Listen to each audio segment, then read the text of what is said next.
Hi, my name is Carlo Volpe, And I'm Desmond Silva, and and welcome to welcome to Centerville Centerville Voice. Voice.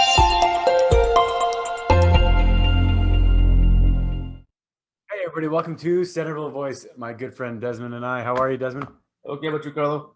I'm good, good. So, this is episode number 13, folks. And today we're going to get into a little bit of more current affairs, right?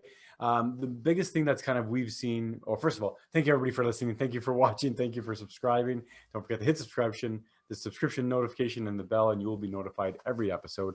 But today, Des, we want to talk a little bit about what's going on in Canada right now with the residential schools. It's not something that's new as far as we haven't known about it. It's been known, and it's been a sore part of our history for a long time, but it's up in the news again right now. There's been more sites discovered, and let's talk about it. So first of all, it's terrible. We agree on that. Yeah, but what happened is eventually was a big, humongous problem. It was a bad thing that happened, right? It was a Yeah. terrible thing that happened. Mhm. We It go a little started bit back off, into how it started. Do you know a little bit about? yeah. So what happened was that, like, this is like way back before the residential school system even was started. There was these Catholic and Anglican um, schools and hospitals that were started by the churches in these Native communities. Their main intent was to help the Native community and educate the young.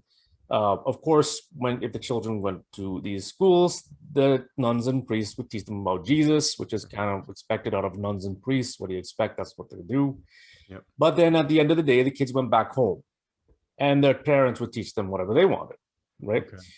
So that was the case. And what happened though is that the Native people at the time were heavily dependent upon the Canadian government to a great degree at the time. They were having a hard time competing because you had these people who were essentially hunter-gatherers who were competing against an industrialized nation, right? So it's very difficult. And then, but the schools from what the Christian schools were offering was to teach these kids, real skills that you would have gotten like from by being taught in a Canadian school. Okay. In other words, allowing them to compete with that. Okay. While the church was never aggressive about it, particularly especially during the start of it, um, the government had their motives to be very aggressive about it. The government was tired of supporting the Native community. They wanted them to stop with being supported by the government financially, right, in whatever way they could. So they wanted to make sure that these people stood on their own feet, provided for themselves and all that stuff.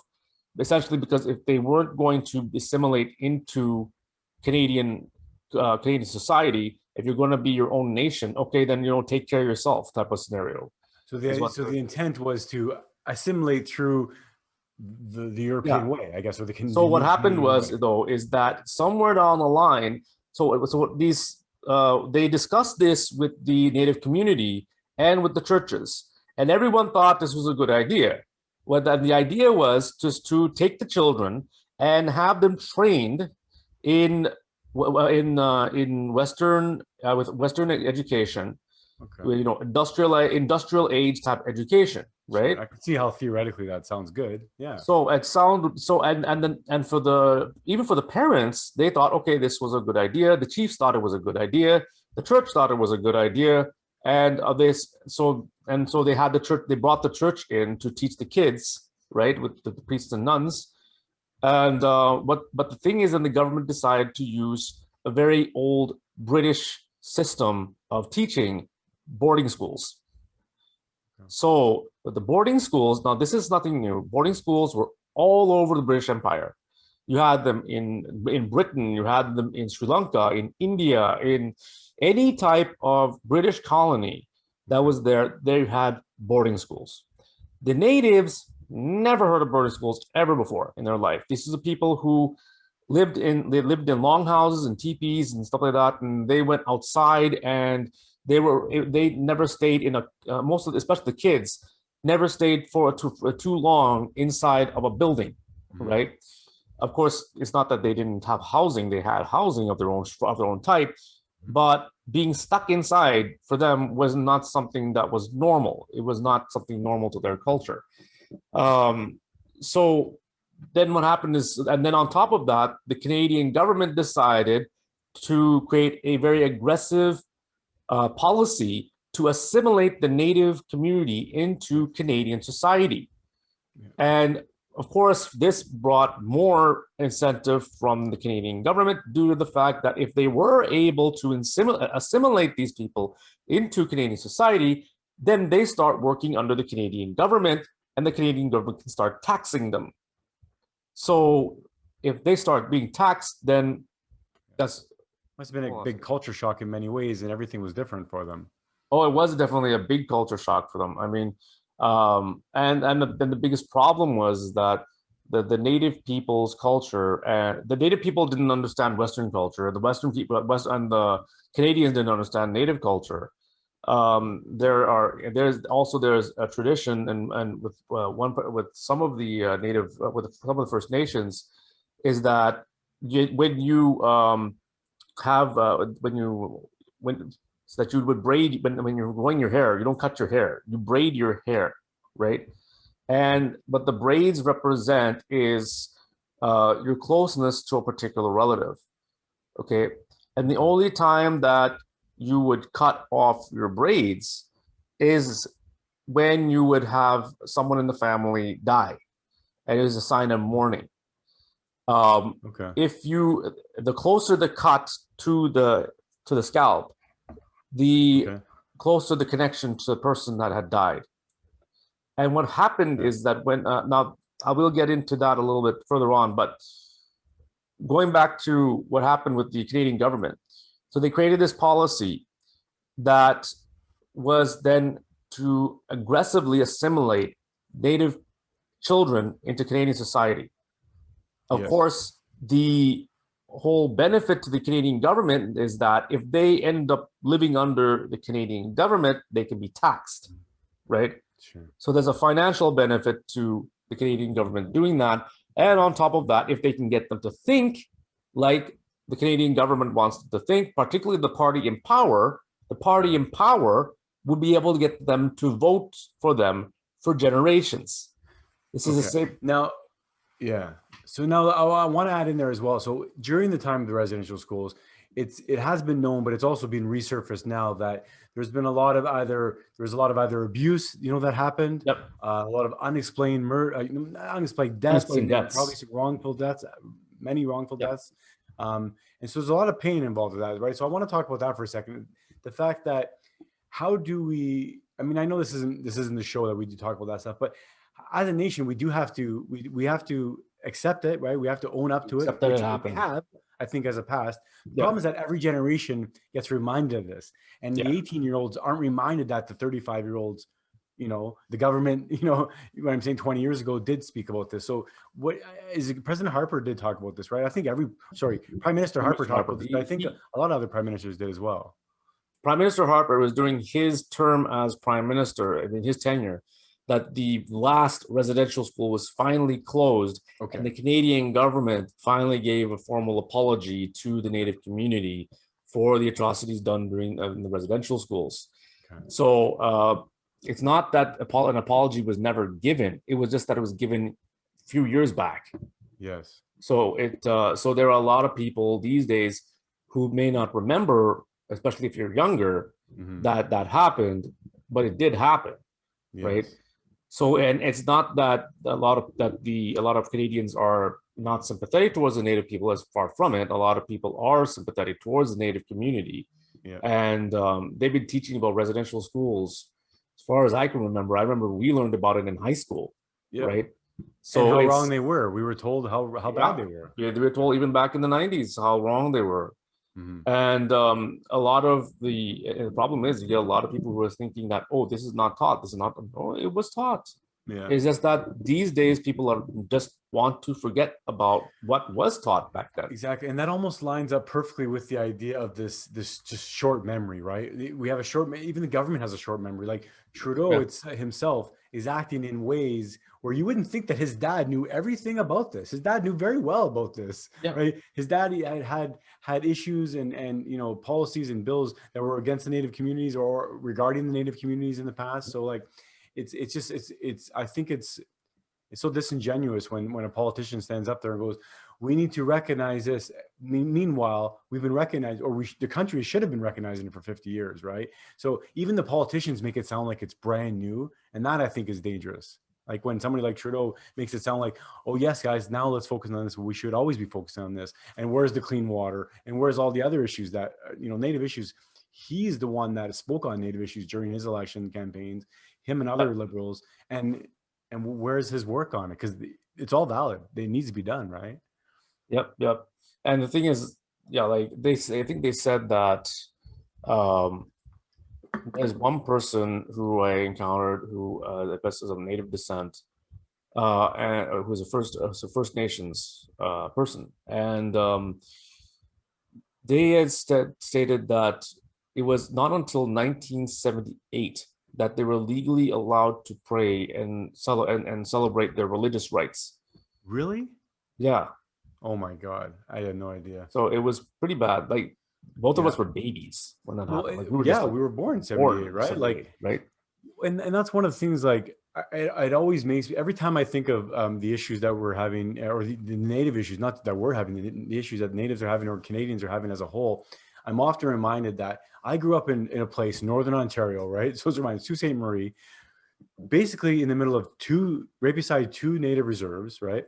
And I have guilt. I do personally. I have guilt because I felt like, man, I wish I was taught better. I wish I knew more about the culture right around us on the native land that the Europeans came to, right?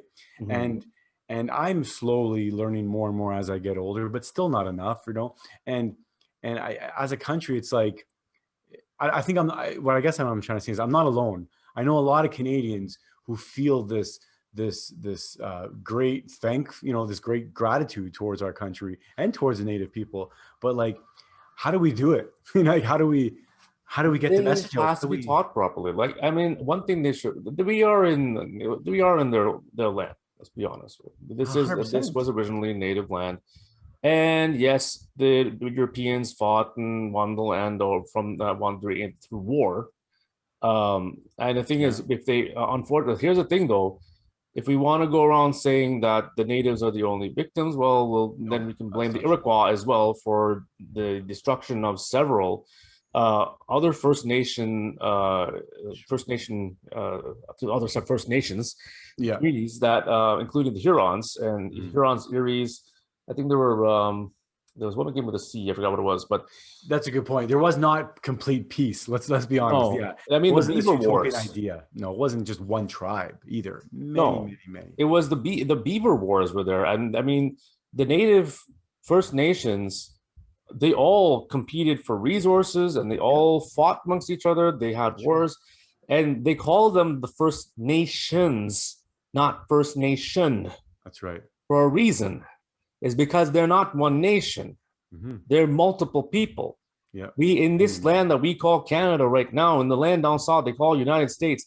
In here in this country in Canada, there wasn't just one country. No. It used to be several nations, several countries. Yeah, you're right. All territories and borderlines completely defined according to the native people in each individual nation. Absolutely. They had governing bodies and they had treaties. Absolutely. Very sophisticated. You're right. Yes, they were actually their government was very sophisticated. And the United States government, their checks and balances system is based upon the Native communities' checks and balances system. Okay, like a Senate for the natives. Okay. Right? There's one particular tribe, I think it was, like, I don't exactly remember, but the thing is they had that before the Americans ever had it. A checks and balances system, right? Okay. So the Americans copied it, so they can be thankful for the Native people having that. Mm-hmm. But now, that being said, how do we go about if we do? How do we go about reparations? How do we go about making peace, and the idea that, like, on the other extreme, right, or the other extreme rather, we're seeing churches being burned down now. So That is also wrong, because that's not a good way to handle it. But I can understand, the same way I can understand why people are burning buildings down in the States. I don't agree with it, and I don't agree that's the right notion. I see how frustration plays out. Yeah, but the thing is, it still doesn't make any right. And the thing that's really, really screwy right now is that the churches being burned down in Alberta and other provinces they're native churches.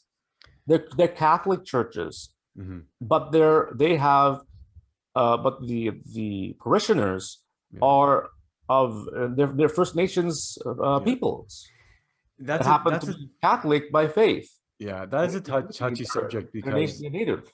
That is a touchy subject, or touchy area, right? Because you would have to assume that there are a lot of people, a lot of Christians, a lot of Christian natives, right? A lot of Catholic natives. Now, it's probably a point of contention for some people.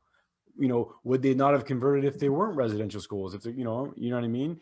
And so we definitely have to make peace with that as well. But you're right, burning down a church is not a way to get to resolve anything. It does get the message out though, but it's just not peaceful. Has anybody died from it? I don't know, but I mean, there's Saint Catherine. I'm really gonna be bad about mispronouncing her last name. Tekakwitha. Okay.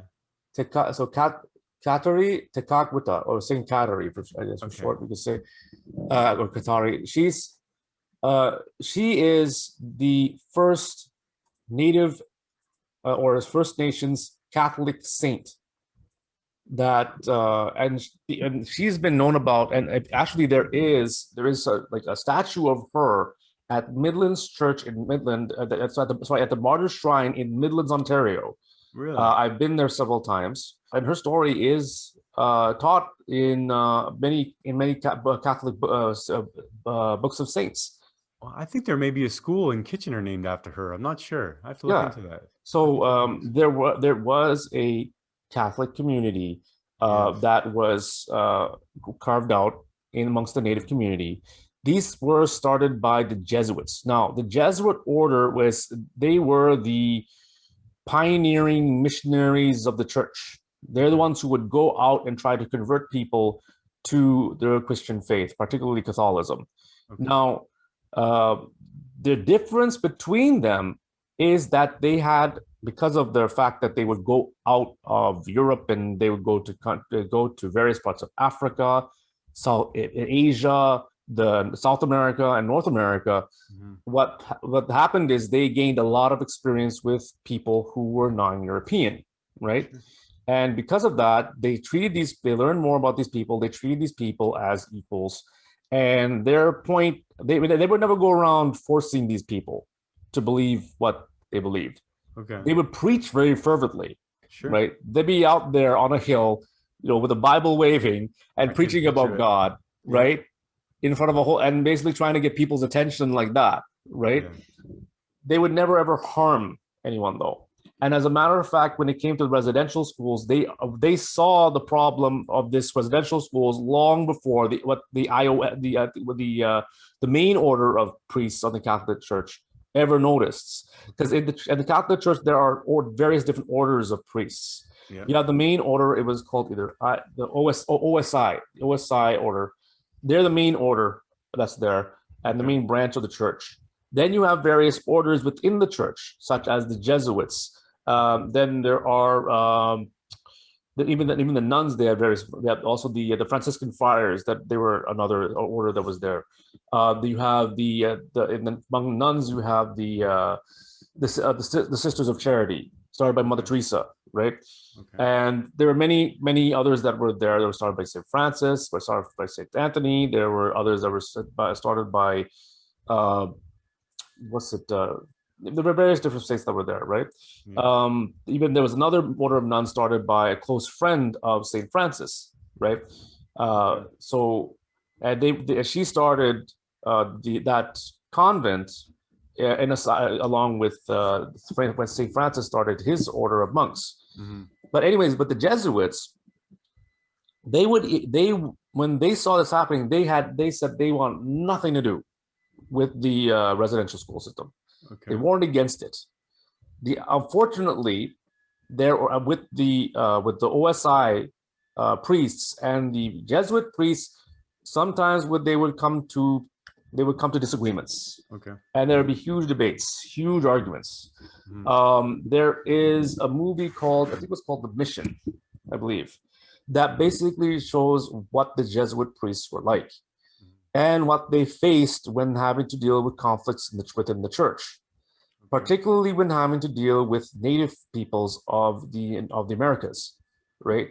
And various other people outside of that. Because what happened is there were a lot of slave traders, particularly in South America, who were trying to enslave native people in chattel slavery and basically sell them, right? So these slave traders had a very big stake in making sure that these people weren't seen as human.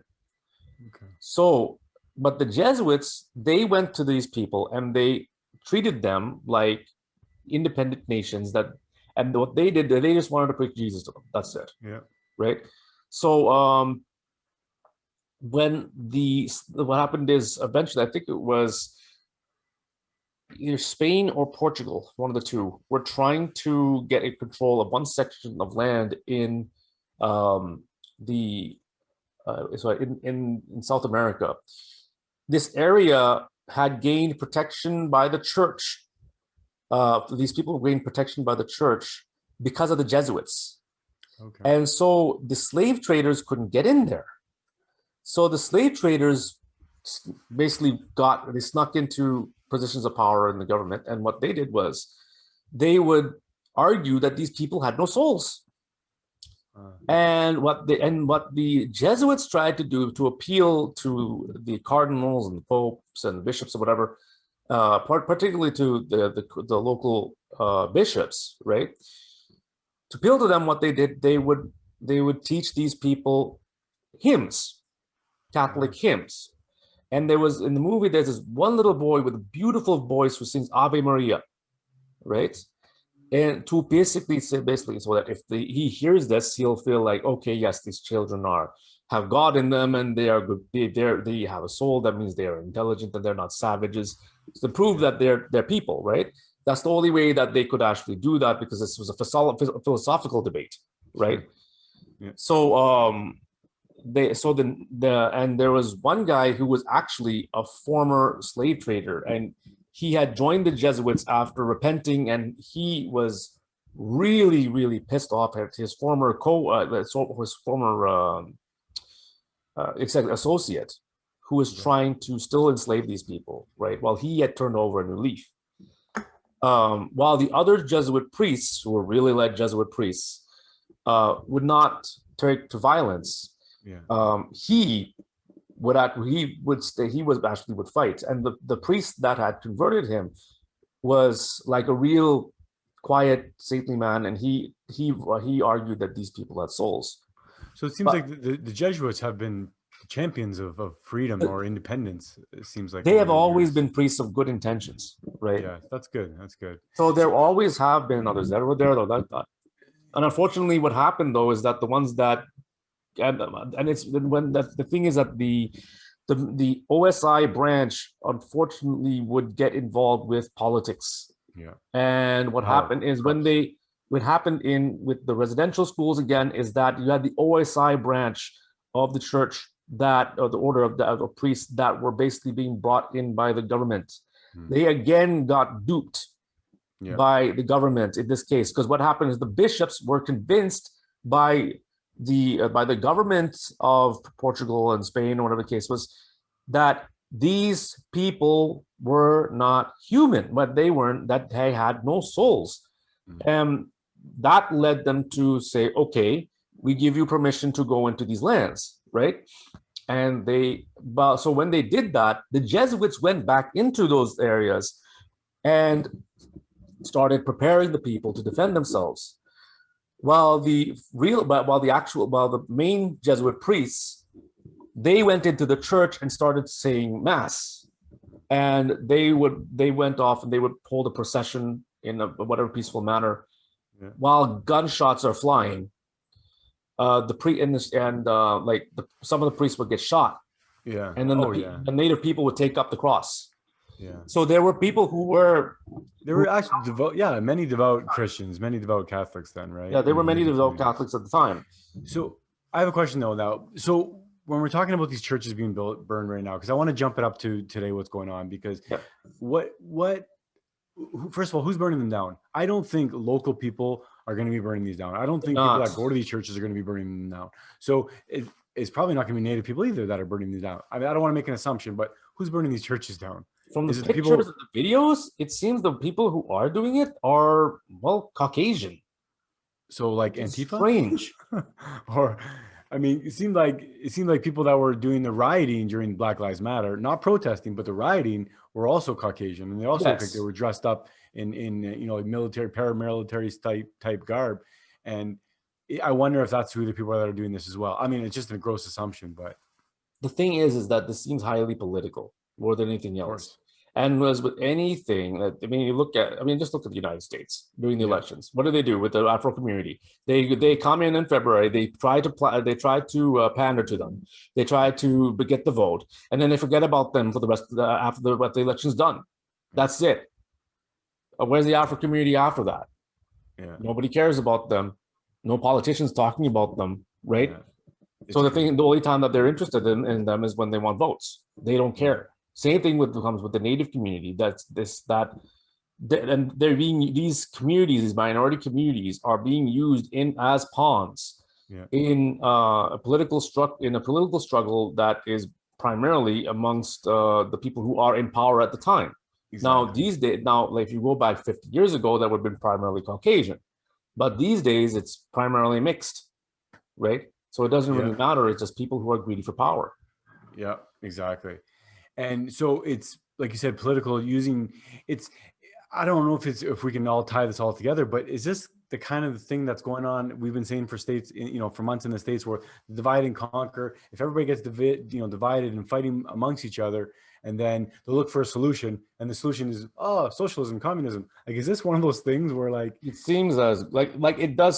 I'm honestly, I know we end up segueing into socialism, communism, but the thing is, it does always? seem that way. It does seem that way. I mean, because He's at the one of extreme, the maybe first not things, today, but what happens if this keeps on going? What happens if we become a country where we're constantly apologizing for ourselves and constantly feeling guilty, and we're breeding guilt now? Because if things like critical race theory are bred into schools, right, then you're going to be teaching generations of children that we're inherently racist, we're inherently bad, and we should be apologizing for everything, which I understand. Always apologize for your wrongs, but don't apologize for what makes you who you are, right? right? If what makes you who you are is somewhat controversial and somewhat colorful, well, let's explain it, right? Like the things in our past that are wrong need to be explained, but we need to own them, right? Pretty much. Yeah. Sorry about that ring there. It was going. No, that's no problem. But like, is it? I mean, are they still going on the churches? I haven't heard of being burned still. There were a couple of churches that were burnt down last. Okay. Here's the problem: that the church is coming under major attack, and the Catholic Church is. If you ever attend Catholic services in Ontario, and as many probably even maybe in many other parts of Canada, one of the main prayers that they say is for reconciliation with the First Nation peoples today. So that's being there. The Catholic bishops have that are in Canada have given apologies to the Native community. They've given formal apologies. It's not being shown on the news very much, unfortunately, but they have given a formal apology, and they are trying to reconcile. Catholic schools are trying to teach more about Native culture and so that kids understand about that. When in Rome, do as the Romans do, and finally, I guess they're learning, to do as the Romans do, so to speak. Whereas the Romans, in this case, would actually be the natives. So they're starting to. It's only now. It's like, I don't know if it's only now, but it's, I guess, for the past few years, they have been slowly starting to increase that. We did learn about Native communities and Native First Nations when we were younger, but it was primarily in high school. Now they're being learned a little bit earlier, which I think is a good, in this particular case, this is one thing that they should learn earlier. Yes. But when it talks about the history of particular people who were basically the first people of this country who were on this land, right? And I guess to add on to that too is to continually add into curriculum current Native studies too, and former Native studies too. Like I know even when I went to Sioux College, there's been a Native studies program there for a long time, right? So maybe those programs keep on growing. I found it interesting. Like I said, I wish I learned more about it growing up, like living where I lived, Sault Ste. Marie. I mean, like City of the Rapids. I mean, I'm pretty sure that's like Ojibwe for City of the Rapids, right? Or Rapids of St. Marie or something like that. Yeah, it's the Rapids of St. Mary. Rapids of St. Mary. There it is. Yeah. So like there's a kind of right there's the connection. There's the you know. So St. Marie is French. Is it French or but is it French or is it like Sioux is the Rapids. Is Rapids in French? I don't know. Look at how it's pronounced, man. STE dot SAOUT. STE dot is Sainte Marie, which is Mother Mary. No, I understand that part, but I'm saying the Rapids part, right? Rapids of St. Mary of St. Mary, the Rapids of Mother Mary. Oh, yeah. That city was dedicated to Mary, the mother of Jesus. No, I understand that, but it was obviously the white people who did that. Yes, of course. Yes. Okay. Yeah, I wish we were taught a lot more of that area of the land, right? Not just of how what European influence is what I'm saying.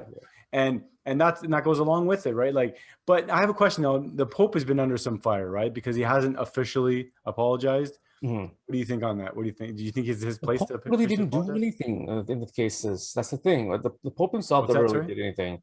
The issue, the responsibility is not on the entire Catholic Church. It's only the Catholic Church in Canada. That's the problem, because you have to know the Catholic Church is an international entity. Yeah. I mean, Catholic means universal, so it's the universal church, is what it means. So you put that together with the Orthodox Church, and you get what they call the original Apostolic Church, the original Christian Church. Okay. The two of them together. As a matter of fact, the doctrines are pretty much the same thing. Other the traditions are different.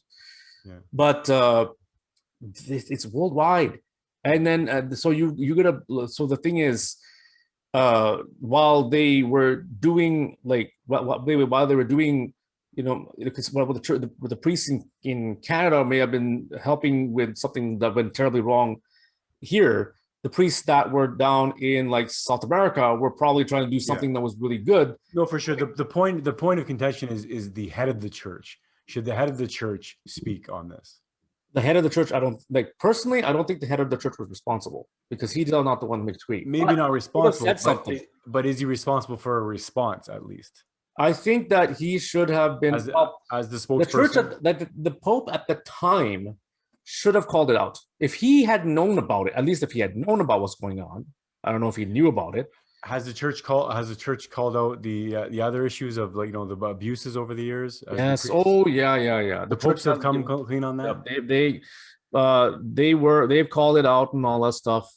I think Pope John Paul II, he said, do not be discouraged by the few bad priests in the church, but be encouraged by the many good priests in the church. So is it fair to make this a part of those things? Like, I don't know. I guess for me, I'm not sure that it makes a difference if Pope Benedict says, Francis. Or Pope Francis, sorry. Pope Benedict's still alive, but he's retired. To me, I don't know if it makes a difference if Pope Francis says, it was wrong or not, because I know it was wrong.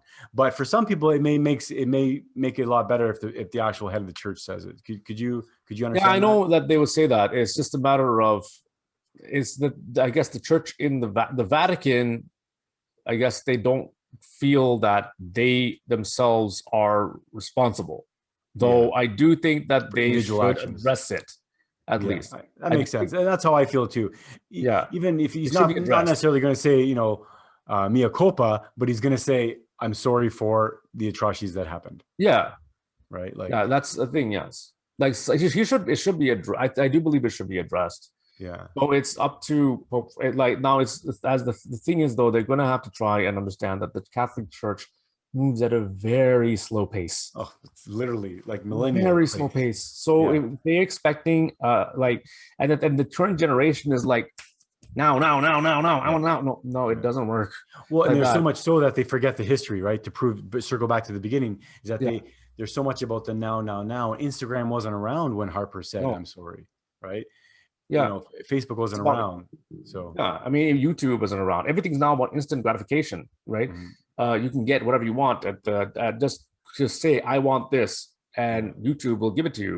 It Well, was- you're right, and so much so about the fact that, like, as a society, we have a kind of a short history now, a short memory now, that it's actually hard to find footage before the internet, yeah. right? Like, where's all that VHS footage? You know what I mean? Like, So before they go about, and here's the thing is, before they go about trying to discern whether or not how they should deal with this, there are going to be debates. yeah, The cardinals and the Pope are going to gather, and there's going to be debates.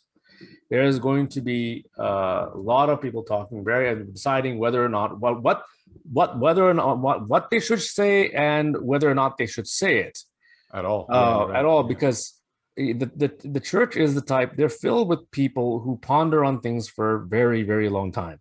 Yeah. They it has gotten, the Catholic Church has gotten to a point where if somebody claims something and says something, it can take years for them to finally make a decision. It is. Yeah.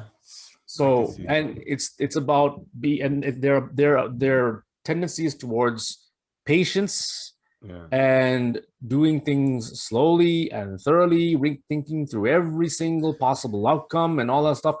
It's not something that can be handled overnight. Absolutely. So if the church does give a formal apology for those things, then if they do, it's not going to be anytime this year. I can tell you that much. It takes a while. Yeah. Now, to kind of maybe summarize a little bit on this, the last residential schools closed in the 70s, or sorry, late 60s, 60s, 70s? Yes. No, 1996. Sorry, 1996. Oh my God, we were in high school. Yeah. Wow. And last residential school. And that was in like out west, Saskatchewan, or?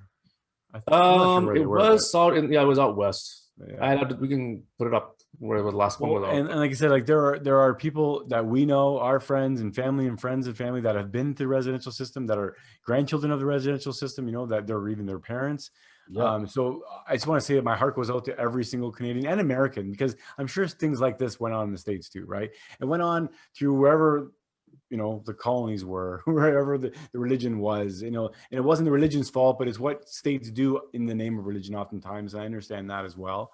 But yeah, I don't know. If the church's not going to apologize and Canada's not going to apologize, well, we can apologize for them. Yeah, but that's the thing. So it's gonna, they're just gonna have to, if they're expecting like the bishops themselves here in Canada can give apology. Fast. They should. Yeah. They could do that quickly, and they've done it. Right. Especially given the fact that it was the Catholic Church in Canada that held some responsibility in this particular issue, in this particular situation, with the way it was handled. One thing I do want to make up is that they are running forensics on the bodies that were found. Okay. And they are running forensics. The media has done a very bad job of covering this. Yeah. Because what they found is that the vast majority of these children who died of tuberculosis. Yes, I heard tuberculosis was a huge factor. It was a huge factor. And so I'm not saying that there weren't ones that were abused. Yes, they were. For sure. But what they're finding about the children, particularly the children in the graves, the majority of them are dying are victims of tuberculosis, which was something very rampant amongst the Native community back then. And you have to remember that these were different times, right? Like people died way more often than they did today. And when someone dies today, it's, you know, thankfully we're in a spot where it's surprised when someone dies, but mortality rate was a lot higher back then, right? Mm-hmm. Yeah. But there are people but there are also stories like first-hand accounts of what a lot of these young people go through, and going back to the whole cultural problem. What they did with the Native people was in the schools was they took them out of their Native clothes and they dressed them up as little Western Canadians, right? Yep. Yeah, the little boys, you'll see the little boys with top hats, right? Yeah. The top hats and suits, and little girls in dresses. The boys had braids, and just like the girls. And again, the symbolism behind that was the connection to their family.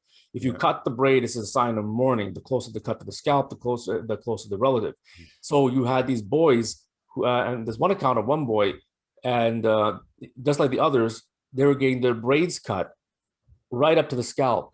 And so when that happened, this poor little boy was like in a terrible confusion, thinking that his mother had died. Jeez.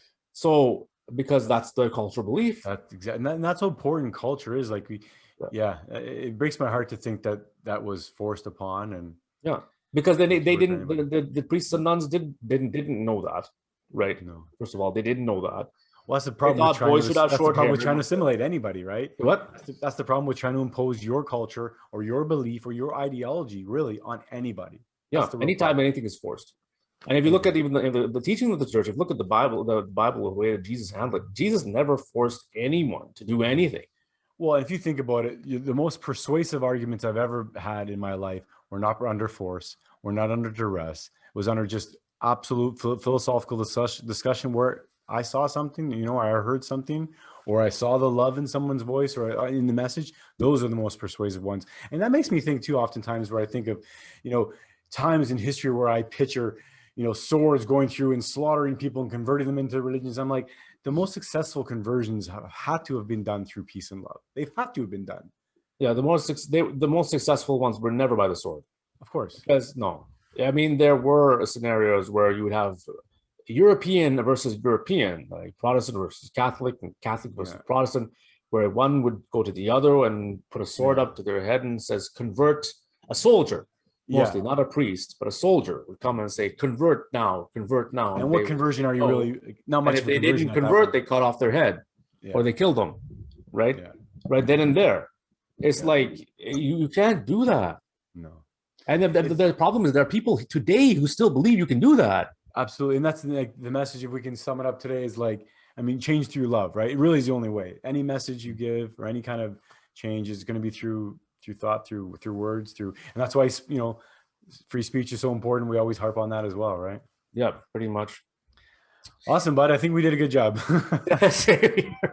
Well, like I said, my heart goes out to everybody all over the world that's experienced this, and through the families. There are many generations of families still experiencing today the pain.